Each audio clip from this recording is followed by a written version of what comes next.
Assalamualaikum warahmatullahi wabarakatuh. Perkenalkan, nama saya Yuli Antika Nuraini, NIM E 2019-2030. Saya dari Ekonomi Syariah 1, Fakultas Ekonomi dan Bisnis Islam. Di sini saya akan memaparkan sedikit tentang penawaran, maslahat dan juga keuntungan serta keseimbangan pasar yang telah diupload di LMSIAIN Jember oleh dosen pengampu Ekonomi Mikro Islam yaitu Ibu Nikmatul Masuroh MEI. Langsung saja yaitu penawaran. Ibnu Taimiyah mengistilahkan penawaran itu sebagai ketersediaan suatu barang di pasar. Penawaran ini dapat berasal dari impor maupun produksi lokal sehingga kegiatan dilakukan oleh produsen ataupun penjual. Selanjutnya itu adalah maslahah. Pengaruh maslahat terhadap suatu penawaran akan tergantung tingkat keimanan dari seorang produsen. Jika jumlah masalah yang terkandung dalam barang yang diproduksi semakin meningkat, maka produsen muslim akan memperbanyak jumlah produksinya.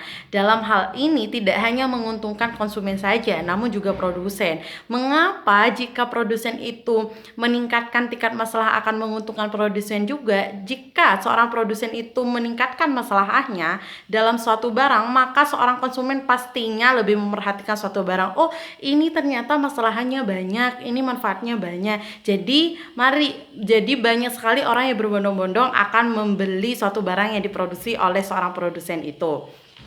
Selanjutnya adalah keuntungan. Keuntungan ini merupakan bagian dari suatu masalah. Mengapa? Karena ia dapat mengakumulasikan modal yang pada akhirnya dapat digunakan untuk berbagai aktivitas lainnya. Faktor-faktor yang mempengaruhi keuntungan yaitu harga barang dan juga biaya produksi.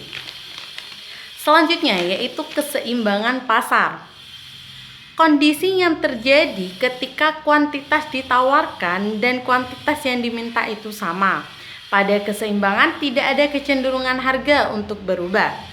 Perubahan suatu harga ini bisa berasal dari sisi permintaan, perubahan bisa berasal dari sisi penawaran, dan bahkan perubahan itu bisa berasal dari permintaan dan juga penawaran atau keduanya.